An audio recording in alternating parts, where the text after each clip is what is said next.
क्या होता है जब एक ऐसा इंसान जिसके पास सब कुछ है, उसे अचानक ये एहसास हो कि असल में उसके पास कुछ भी असली नहीं है। आज हम विहान की कहानी देखेंगे और ये समझने की कोशिश करेंगे कि कैसे कभी-कभी खुद को ढूंढने के लिए हमें अपनी पूरी दुनिया, अपनी पूरी जगह ही बदलनी पड़ती है।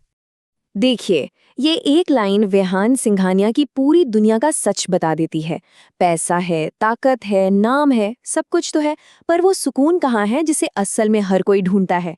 चलिए, उसके इस खालीपन की वजह जानने के लिए कहानी में थोड़ा और गहरे उतरते हैं। तो हम विहान के इस पूरे सफर को इन 6 हिस्सों में देखेंगे, उसके खाली सिंहासन से लेकर असली खजाने की खोज तक। तो चलिए शुरू करते हैं विहान सिंघानिया की दुनिया से। एक ऐसा सोने का पिंजरा जहां दौलत तो बेहिसाब है, लेकिन रूहानी तौर पर एक गहरा सन्नाटा पसरा हुआ है। विहान की दुनिया ना बाहर से जितनी चमकदार दिखती है, अंदर से उतनी ही खोखली है।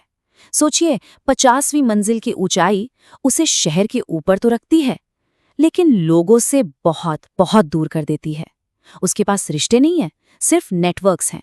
और यही वो जगह है, वो माहौल है जहां उसका किरदार खुद को अधूरा और एकदम नकली महसूस करने लगता है। और फिर आता है वो पल जो सब कुछ बदल देता है। अपनी ही बनाई हुई दुनिया में, अपनी ही पार्टी में विहान 50 लाख की घड़ी फेंककर उस दिखावटी जिंदगी को अलविदा कह देता है।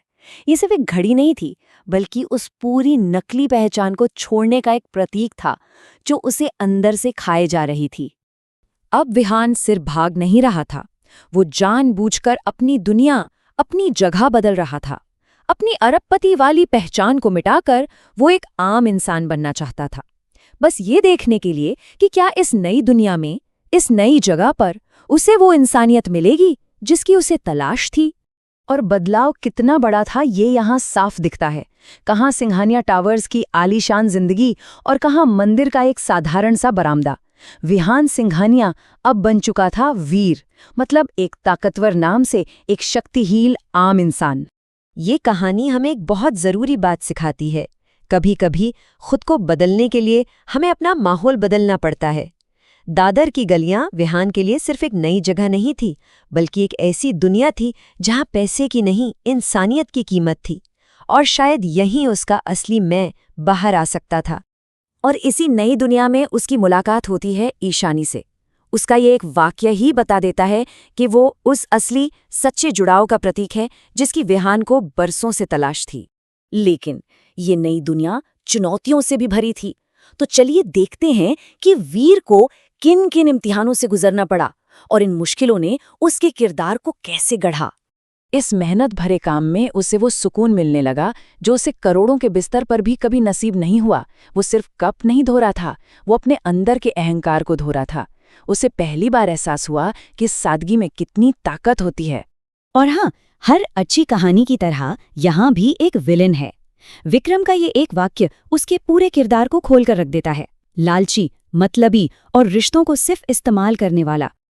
अब कहानी अपने क्लाइमैक्स की तरफ बढ़ रही है। एक ऐसा मोड़ जहां विहान की कांच की दुनिया और गलियों की हकीकत आमने सामने आने वाली है। पार्टी में कहानी अपने सबसे ऊंचे पॉइंट पर पहुंचती है।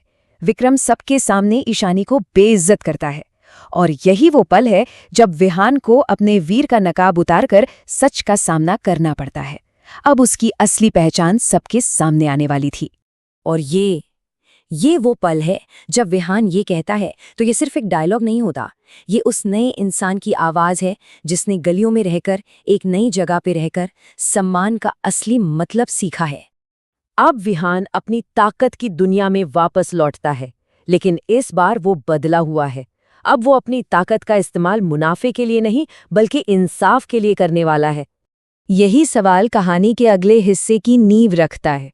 विहान ने अब अपनी दोनों दुनिया की सबसे अच्छी बातों को एक साथ मिला लिया है, एक आम इंसान का दिल और एक अरबपति की ताकत। विहान अपनी पुरानी दुनिया के औजारों का इस्तेमाल अपनी नई दुनिया के मूल्यों की रक्षा के लिए करता है।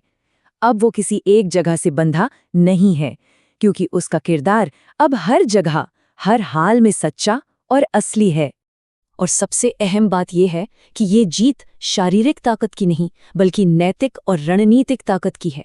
ये विहान के एक बेरहम टाइकून से एक न्यायप्रिय रक्षक में बदलने का सबसे बड़ा सबूत है।